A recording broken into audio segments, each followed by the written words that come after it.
इस वीडियो में आप श्री गणेश जी की उत्पत्ति की कथा का श्रवण करेंगे। माघ कृष्ण चतुर्थी के दिन गणेश भगवान का जन्म मनाया जाता है। हर माह में दोनों पक्षों में सकट चौथ तथा वैनायकी चौथ का व्रत किया जाता है। प्रस्तुत कथा का श्रवण आप माघ चौथ, सकट चौथ, तिल चौथ आदि में कर सकते हैं। मैं हूं काशी वाराणसी से पंडित सतीश चंद्र पांडे आचार्य कश्यप। यदि आपने चैनल को सब्सक्राइब नहीं किया है तो देर न करते हुए चैनल को सब्सक्राइब कर लें, नोटिफिकेशन बेल को ऑन कर लें, वीडियो को लाइक जरूर करें तथा कमेंट में भगवान श्री गणेश जी का जयकारा जरूर लगाएं, श्री गणेशाय नमः जरूर लिखें। इससे आपकी मनोकामना भगवान गणेश जरूर पूरी करेंगे। आइए श्री गणेश जी के जन्म की कथा को सुनने के लिए इस वीडियो का शुभारंभ करते हैं।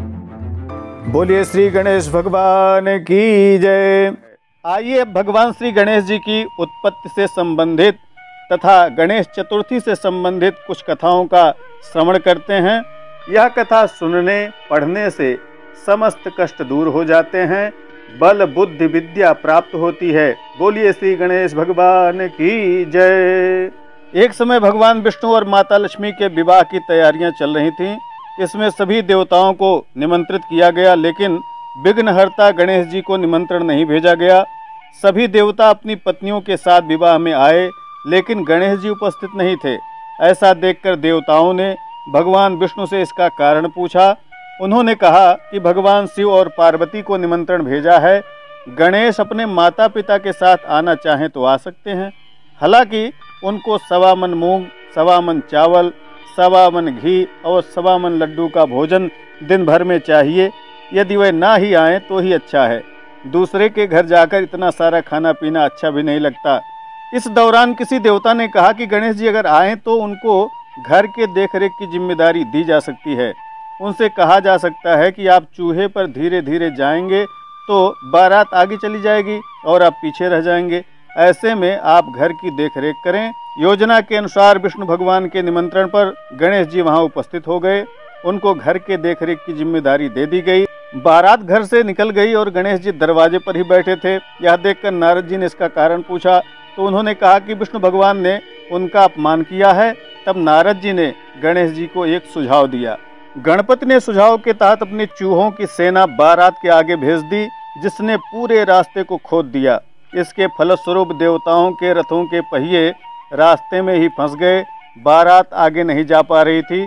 किसी के समझ में कुछ भी नहीं आ रहा था कि क्या किया जाए। तब नारद जी ने गणेश जी को बुलाने का उपाय दिया तथा देवताओं के विघ्न किस तरह दूर हों इसका उपाय बताया।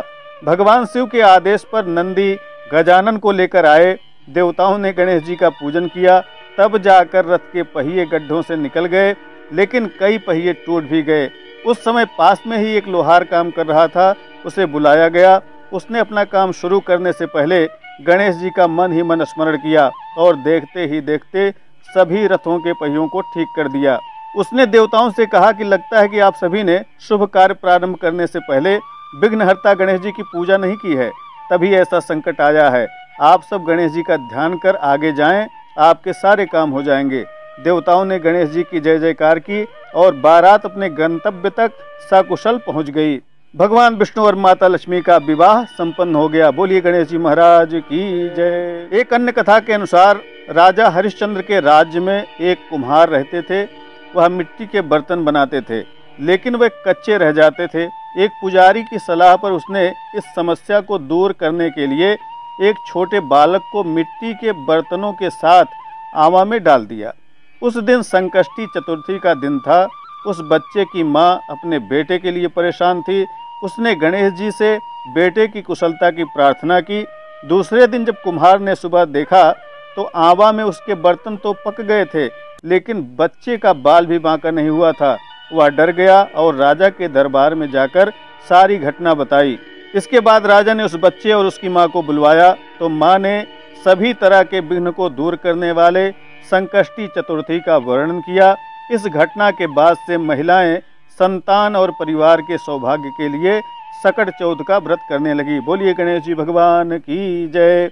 आइए अब गणेश जी की उत्पत्ति के संबंध में जो कथाएं हैं उसका श्रवण करते हैं। वराह पुराण के कथा अनुसार भगवान शिव ने गणेश जी को पंच तत्वों से बनाया। जब भगवान शिव गणेश जी को बना रहे थे तो उन्होंने विशिष्ट और अत्यंत रूपवान उन्हें बनाया। इसके बाद यह खबर देवताओं को मिली। देवताओं को जब गणेश जी के रूप और विशिष्टता के बारे में पता लगा तो उन्हें डर सताने लगा कि कहीं ये सबके आकर्षण का केंद्र न बन जाएं। इस डर को भगवान शिव भी भांप गए थे, इसलिए उन्होंने गणेश जी का पेट बड़ा कर दिया और मुंह हाथी का लगा दिया। यह एक कथा बाराह पुराण में मिलती है। शिव पुराण की कथा इससे अलग है। उसके मुताबिक माता पार्वती ने अपने शरीर पर हल्दी का उपटन लगाया था और जब उन्होंने अपने उपटन को उतारा तो उन्होंने उससे एक पुतला बना दिया। पुतले में उन्होंने प्राण डाल दिए। इस तरह से विनायक श्री गणेश जी पैदा हुए। इसके बाद माता पार्वती ने गणेश को आदेश दिया कि तुम मेरे द्वार पर बैठ जाओ और उसकी रक्षा करो, किसी को भी अंदर आने मत देना। गणेश जी दरवाजे पर बैठ गए। थोड़ी देर के बाद शिव जी जब घर आए उन्होंने कहा कि मुझे पार्वती जी से मिलना है। इस पर गणेश जी ने मना कर दिया। शिव जी को नहीं पता था कि ये कौन है और गणेश जी को भी नहीं पता था कि ये कौन है। दोनों में विवाद हो गया और उस विवाद ने युद्ध का रूप धारण कर लिया। इस दौरान शिव जी ने अपना त्रिशूल निकाला और गणेश जी के सिर का विच्छेदन कर डाला। पार्वती मैया को जब यह बात पता लगी तो बाहर आ गई और रोने लगी। उन्होंने शिव जी से कहा कि आपने मेरे बेटे का सिर काट दिया। शिव जी ने पूछा कि ये तुम्हारा बेटा कैसे हो सकता है। इसके बाद पार्वती जी ने शिव जी को पूरी कथा बताई। शिव जी ने पार्वती को मनाते हुए कहा कि ठीक है, मैं इसमें प्राण डाल देता हूँ, लेकिन प्राण डालने के लिए एक सिर तो चाहिए। इस पर उन्होंने गरुण जी से कहा कि हे गरुण महाराज, आप उत्तर दिशा में जाइए, वहाँ जो भी माँ अपने बच्चे की तरफ पीठ करके सोई हुई हो उस बच्चे का सिर लेकर आना। गरुण जी भटकते रहे पर उन्हें कोई ऐसी माँ नहीं मिली, क्योंकि हर माँ अपने बच्चे की तरफ मुंह करके सोती है। अंततः एक हथनी दिखाई दी। हथनी का शरीर ऐसा होता है कि वह बच्चे की तरफ मुंह करके सो ही नहीं पाती। गरुण जी उस शिशु हाथी का सिर ले आए। भगवान शिव जी ने वह बालक के शरीर से जोड़ दिया, उसमें प्राणों का संचार कर दिया, उनका नामकरण कर दिया। इस तरह श्री गणेश जी को हाथी का सिर लगा। एक अन्य कथा के अनुसार माता पार्वती ने पुत्र प्राप्ति के लिए कठोर तप किया।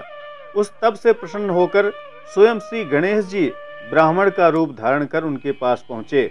उन्हें यह वरदान दिया कि हे माँ, आपको बिना गर्भ धारण किए ही दिव्य और बुद्धिमान पुत्र की प्राप्ति होगी। ऐसा कहकर वे अंतर ध्यान हो गए और पालने में बालक के रूप में आ गए। चारों लोकों में हर्ष छा गया। भगवान शिव और पार्वती ने विशाल उत्सव रखा। हर तरफ से देवी देवता, सुर, गंधर्व और ऋषि उन्हें देखने के लिए आए। शनि महाराज भी देखने के लिए आए। माता पार्वती ने उनसे बालक को चलकर देखने और आशीष का आग्रह किया। शनि महाराज अपनी दृष्टि की वजह से बच्चे को देखने से बच रहे थे। माता पार्वती को बुरा लगा। उन्होंने शनिदेव को उलाहना दिया कि आपको यह उत्सव नहीं पसंद आया, बालक का आगमन भी आपको नहीं पसंद आया। शनि महाराज सकुचा करके बालक को देखने पहुंच गए, लेकिन जैसे ही शनि की किंचित भी दृष्टि बालक पर पड़ी, बालक का सिर आकाश में उड़ गया। उत्सव का माहौल मातम में परिवर्तित हो गया। माता पार्वती विकल हो गईं। चारों तरफ हाहाकार मच गया। तुरंत गरुण जी को चारों दिशा में उत्तम सिर लाने को कहा गया। गरुण जी महाराज हाथी का सिर लेकर आए। यह सिर शंकर जी ने बालक के शरीर से जोड़कर प्राण डाल दिए। इस तरह से गणेश जी के सिर हाथी का हो गया। बोलिए गणेश जी भगवान की जय। एक अन्य कथा के अनुसार गांव में एक बुढ़िया रहती थी। वह बहुत ही गरीब थी और उसे आंख से दिखाई नहीं पड़ता था। उसके एक बेटा और बहू थे। वह बुढ़िया सदैव गणेश जी की पूजा किया करती थी। एक दिन गणेश जी प्रकट होकर उस बुढ़िया से बोले, हे बुढ़िया माँ, तू जो चाहे मांग ले। बुढ़िया बोली, मुझसे तो मांगना भी नहीं आता, कैसे और क्या मांगूं? तब गणेश जी बोले, अपने बहू बेटे से पूछकर मांग ले। तब बुढ़िया ने अपने बेटे से कहा कि गणेश जी कहते हैं तो कुछ मांग ले, बता मैं क्या मांगूं? पुत्र ने कहा, हे माँ, तू धन मांग ले। बहू से पूछा तो बहू ने कहा कि पोता मांग ले। तब बुढ़िया ने सोचा कि ये तो अपने अपने मतलब की बात कह रहे हैं। अतः उस बुढ़िया ने पड़ोसिनों से पूछा तो उन्होंने कहा, हे बुढ़िया, तू तो थोड़े दिन जिएगी, क्यों तू धन मांगे और क्यों तू पोता मांगे। तू तो अपनी आँखों की रोशनी मांग ले, जिससे तेरी जिंदगी आराम से कट जाएगी।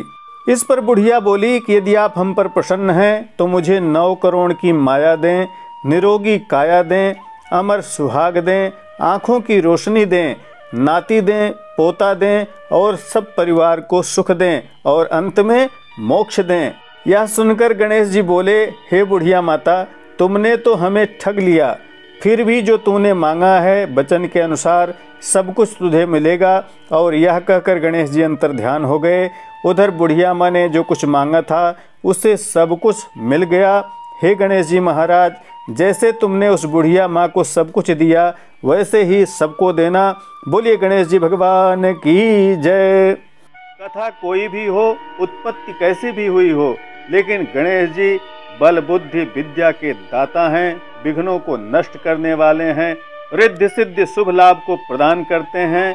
जिनके पास बुद्धि विद्या की कमी हो, जिनका कार्य न बनता हो, वह भगवान गणेश जी की पूजा कर सकते हैं। आप प्रतिदिन अपने ऑफिस जाते हैं, स्कूल जाते हैं, घर का काम शुरू करते हैं, हर कार्य को शुरू करने से पहले श्री गणेशाय नमः का उच्चारण कर लें। वह ही मंगल कारक है, उसी से मंगल हो जाता है। जी हाँ मित्रों, आज की यह परम पुनीत वीडियो आपने सुनी। वीडियो को लाइक अवश्य कर दें तथा जरूरतमंदों को शेयर करना मत भूलें। कमेंट में श्री गणेशाय नमः जरूर लिखें, इससे आपकी मनोकामना भगवान गणेश अवश्य पूरी करेंगे। इसी तरह की प्रामाणिक जानकारियों के लिए बने रहें हमारे साथ। नमस्कार, जय विश्वनाथ।